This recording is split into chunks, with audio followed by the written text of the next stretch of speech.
Hello বন্ধুরা, আশা করি সবাই ভালো আছেন। তো আজকে আমি আপনাদের সামনে আবার একটি নতুন ভিডিও নিয়ে চলে আসছি, যেটি হলো বেকার ভাতা যুবশ্রী এমপ্লয়মেন্ট ব্যাংক। আপনারা অনেকেই জানেন যে নিউ লিস্ট বের হয়ে গেছে, এবং নিউ লিস্টে আপনাদের যদি নাম থাকে তো মাসে আপনারা কিন্তু 1500 টাকা করে পেতে পারেন। আর যদি লিস্টে নাম না থাকে তাহলে আপনার করণীয় কি? আপনার করণীয় এতটুকুই যে আপনারা যারা টাকা পাচ্ছেন তো তাদের এখনো কিন্তু টাকা দেওয়া হয়নি। তো কবে থেকে টাকা দেওয়া শুরু হবে, তো আজকে এই বিষয়টি নিয়ে আমি আলোচনা করব। তো বন্ধুরা, তার আগে একটি ছোট্ট রিকোয়েস্ট, যদি চ্যানেলটিতে আপনারা নতুন হয়ে থাকেন তো প্লিজ চ্যানেলটিকে সাবস্ক্রাইব করবেন এবং পাশে থাকা বেল আইকনটিতে ক্লিক করবেন এরকম নতুন ভিডিও দেখার জন্য। তো চলেন তাহলে ভিডিওটি শুরু করি। এখানে একটি বিশেষ বিজ্ঞপ্তি দিয়েছে, যেটা আপনারা অবশ্যই সবাই দেখতে পাচ্ছেন। এখানে কিন্তু বিশেষ একটি বিজ্ঞপ্তি দিয়েছে, সেই বিজ্ঞপ্তি আপনাদেরকে কিন্তু ভালোভাবে এখানে পড়তে হবে। এত দ্বারা জানানো যাচ্ছে যে যুবশ্রী প্রকল্প নতুন তালিকায় নিউ ওয়েটিং লিস্ট প্রস্তাব করা হয়েছে। উক্ত তালিকায় employment bank website, employment bank government Indian এর ভিউ যুবশ্রী ওয়েটিং লিস্ট পাওয়া যাবে।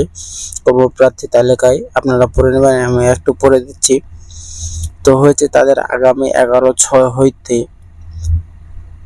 7/7/2024 তারিখের মধ্যে আবেদনপত্র ওয়েবসাইটে সাবমিট করতে হবে।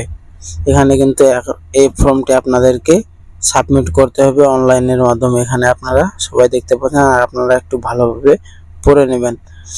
তো এখানে আপনাদেরকে কিন্তু এই ফর্মটি সাবমিট করতে হবে আপনাদেরকে, কিন্তু তারপরে কিন্তু আপনারা টাকা পাবেন, নাহলে কিন্তু টাকা পাওয়া সম্ভব খুবই কম। আর যাদের টাকা পাচ্ছেন যারা, তো তাদেরকেও জন্য এটি একটি বিশেষ বিজ্ঞপ্তি, তাদেরকেও কিন্তু এই ফর্মটি জমা করতে হবে, এটি বাধ্যতা। আর আগামী 7 মাসে এটার মধ্যে, এই মাসটির মধ্যে আপনাদেরকে ফর্মটি জমা করতে হবে, এটি হলো লাস্ট ডেট। তো বন্ধুরা, এইটা হলো আপডেট একটা।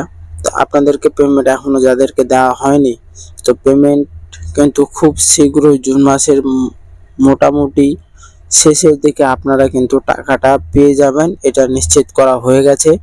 আর এটা নিয়ে কাজও চলছে, বেকার ভাতা এটা কাজও চলছে ভালোভাবে। তো আপনারা কিন্তু টাকাটা পেয়ে যাবেন, আপনারা কোনো টেনশন করার কোনো কারণ নেই। তো ভিডিওটি যদি ভালো লাগে থাকে তো অবশ্যই চ্যানেলটিকে সাবস্ক্রাইব করবেন এবং পাশে থাকা বেল আইকনটিতে ক্লিক করবেন এরকম নতুন ভিডিও দেখার জন্য। বন্ধুরা, দেখা হবে পরের ভিডিওয়।